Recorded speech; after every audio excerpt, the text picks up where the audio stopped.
আমাকে মারার দরকার নাই, আমাকে একটু জীবন ভিক্ষা দেন, আমার ধন সম্পদ ঘর বাড়ি সব আপনাকে আমার নিয়ে নেন।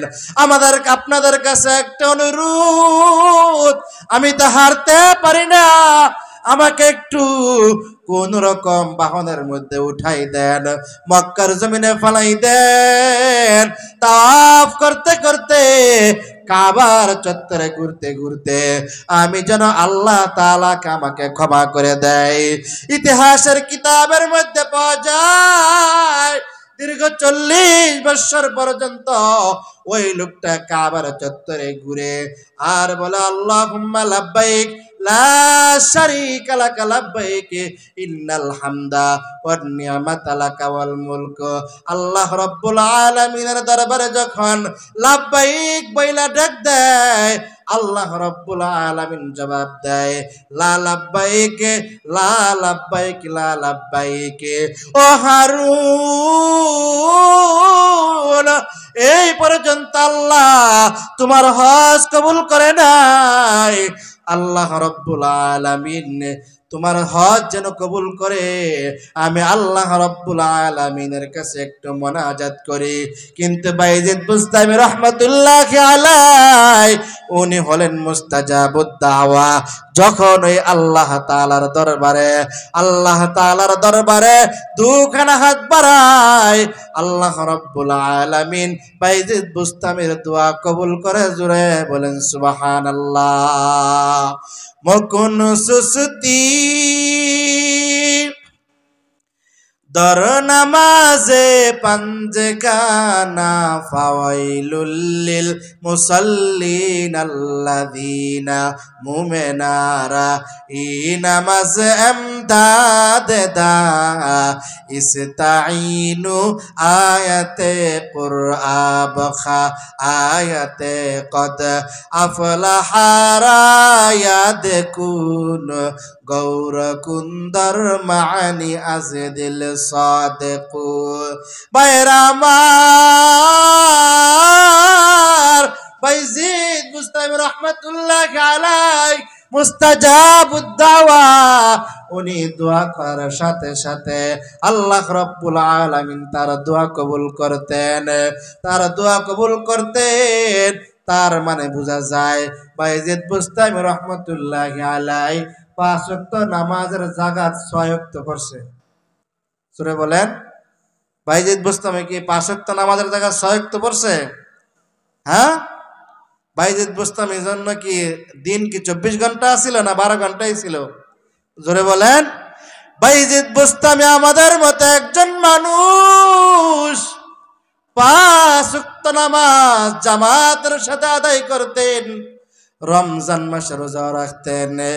ওনার কিতাবের মধ্যে পাওয়া যায় উনি সারা রাত নফল নামাজের মধ্যে দাঁড়ায় থাকতেন। জোরে বলেন আল্লাহু আকবার। এমনে আল্লাহ রাব্বুল আলামিন বাইজিদ বুস্তামির দোয়া কবুল করতেন না। এমন মুহূর্তে হারুন ডাক দিয়া বলে, ওগো আল্লাহর ওলি,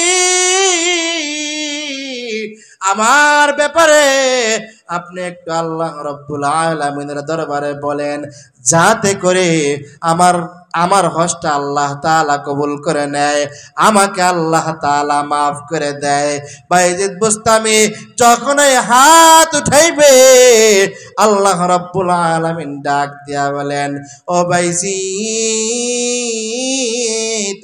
সাবধান সাবধান, যে ব্যক্তি মার সাথে খারাপ ব্যবহার করেছে, যে ব্যক্তি মায়ের সাথে এত বড় অন্যায় করেছে, ও বাইজিদ, তার ব্যাপারে তুমি আমার কাছে কোনো আরজি করবা না, তার ব্যাপারে আমার কাছে কোনো দোয়া করবা না।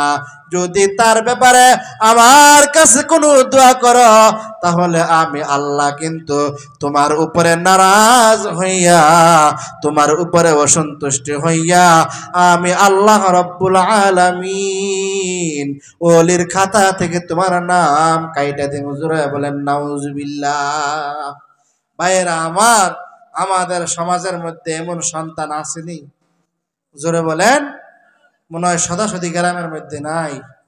এমন সন্তান যদি থাকে তাহলে আজকেই তওবার মতো তওবা করে আল্লাহ তাআলার কাছে ক্ষমা চেয়ে আল্লাহ রাব্বুল আলামিনের দরবারে তওবাতুন নাসুহা করে আজকেই মাফ চান।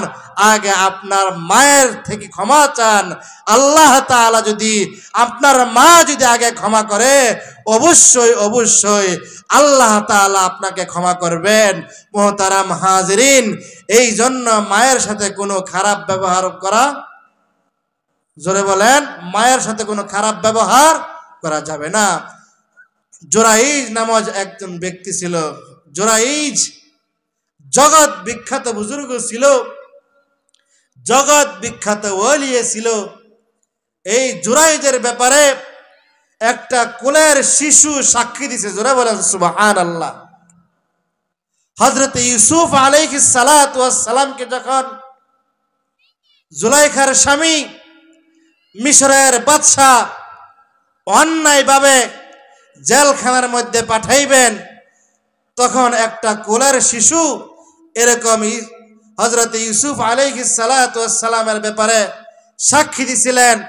মোট চারজন শিশু, কোলের শিশু এরকম ভাবে সাক্ষী দিছিলেন। এর মধ্যে একজন হলো হযরত ইউসুফ আলাইহিস সালাতু ওয়াস সালামের জামানায়, আরেকজন হলো জুরাইজের ব্যাপারে, আরেকজন হলো হযরত ঈসা মারিয়ামের সন্তান হযরত ঈসা আলাইহিস সালাতু ওয়াস সালাম। জোরে বলেন আল্লাহু আকবার। ভাইরা আমার, জুরাইজ জগৎ বিখ্যাত বুজুর্গ হওয়া সত্ত্বেও ওনার মা ইসলাম ধর্ম গ্রহণ করে নাই। ওনার মা ছিলেন বিধর্মী, ওনার মা বিধর্মী ছিলেন, ওনার মা ছিলেন মুশরিকা।